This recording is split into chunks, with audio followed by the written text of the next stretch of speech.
Halo, halo, Assalamualaikum warahmatullahi wabarakatuh. Berkat Tuhan mengalir atas hidup kita semua. Semoga semua makhluk hidup bahagia. Terima kasih teman-teman. Telat ya? Sebentar.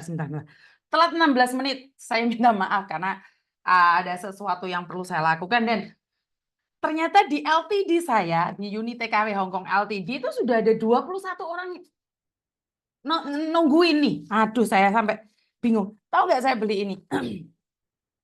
Eh, why? Ini Y ya. Why? You? You?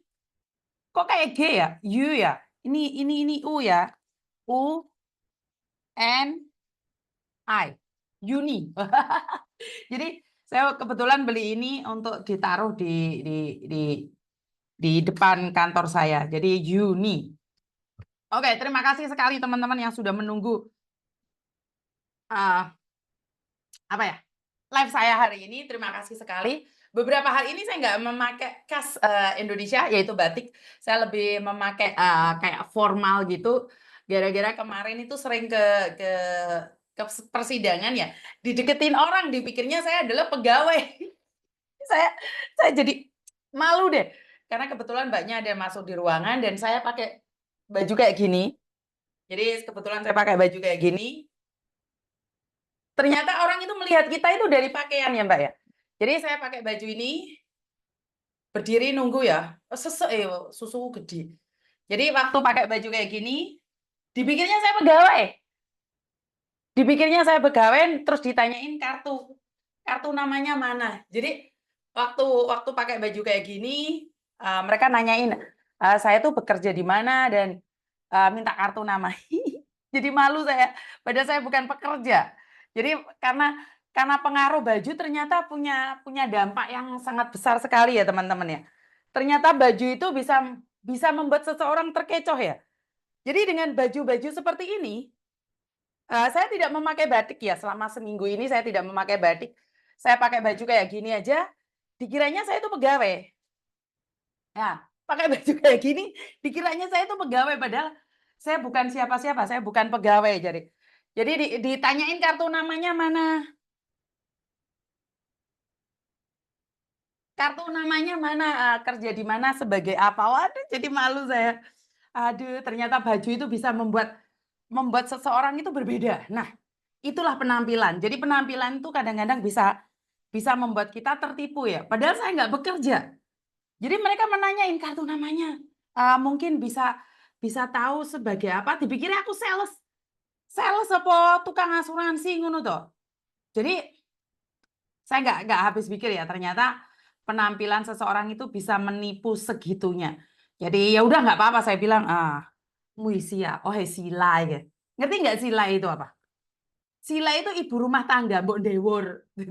Jadi, hah? Mosok kowe ra kerja jenenge? Iya. Saya itu bukan pekerja, saya ibu rumah tangga. Lah memang ibu rumah tangga. Ditakoki kartu namae, ya manci iku walaupun nggak bisa masak kan, ya tetep ibu rumah tangga. Ya bener nggak? Oh gitu. Jadi waktu aku pulang aku ngomong sama anakku, Dole tahu nggak Mama sering sering ikut sidang itu mereka ngiranya aku itu pegawai. Pegawai apa Mak? Pegawai asuransi apa katanya. Iya mereka nanyain aku kartu namanya. Nah, dikiranya saya juga pendamping agent. Karena kan saya dampingin beberapa orang sing cakar-cakaran dipikirnya anak yang bermasalah itu adalah anak agent saya. Saya bilang, bukan, saya nggak ada kerjaan dan kebetulan saya saya nganggur jadi saya bisa datang ke sidang. Dan saat juga datang ke beberapa rumah sakit, ada ke beberapa rumah sakit itu fusinya selalu menyangka bahwa saya itu agennya ataupun saya NGO. Leluculan. Kan waktu mereka mengatakan bahwa pempesnya tidak cocok, nggak boleh makan ini, nggak boleh makan itu. Terus dia nanyain, hubunganmu sama Cece ini apa?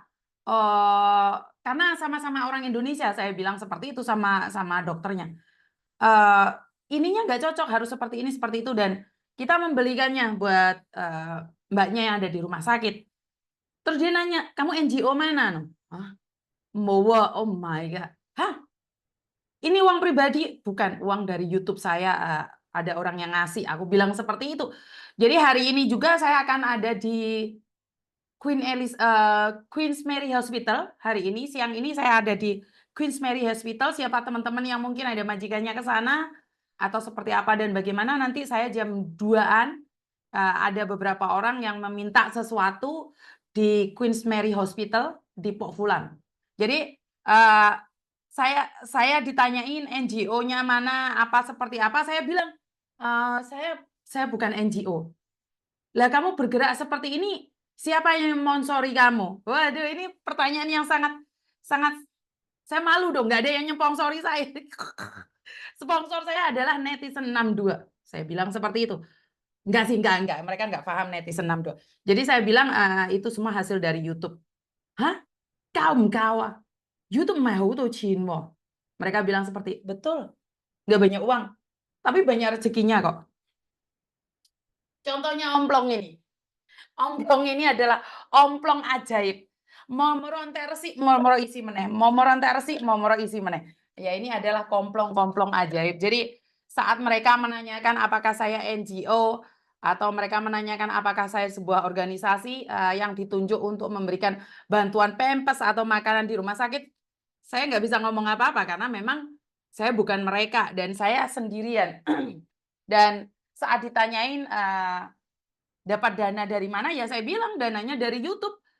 Jadi nggak ada yang mendanai saya sampai hari ini pun, nggak ada yang nyponsori saya, bahkan nggak ada yang memberikan iki yun duit kecuali Cindo kemarin itu. Jadi nggak ada, itu Cindo pun spesifik ya.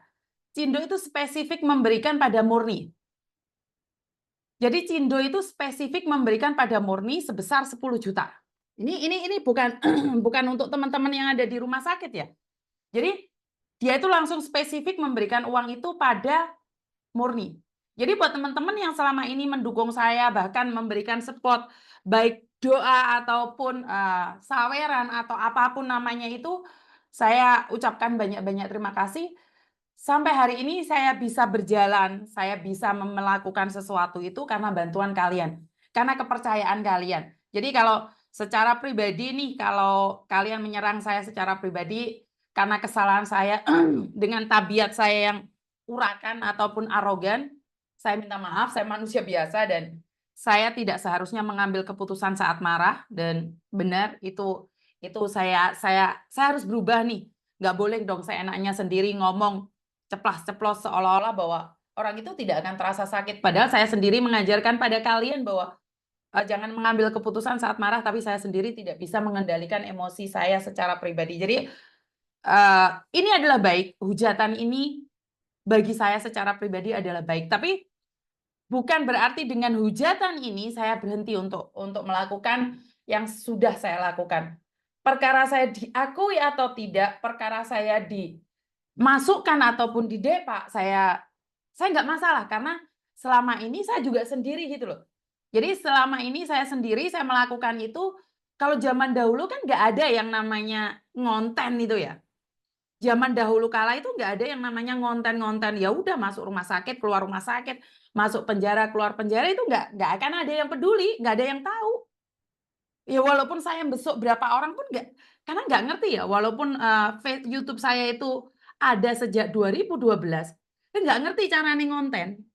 Saya tuh nggak ngerti caranya ngonten. Sampai hari ini pun saya tuh nggak tahu. Yang saya tahu itu dolanan TikTok sret, nah. TikTok-nya kayak ban, sret ke ban. Makanya saya saya masih tetap bertahan di YouTube, di Facebook juga yang Uni TKW Hong Kong Ltd juga ke ban. Tadi ban-banan kabeh.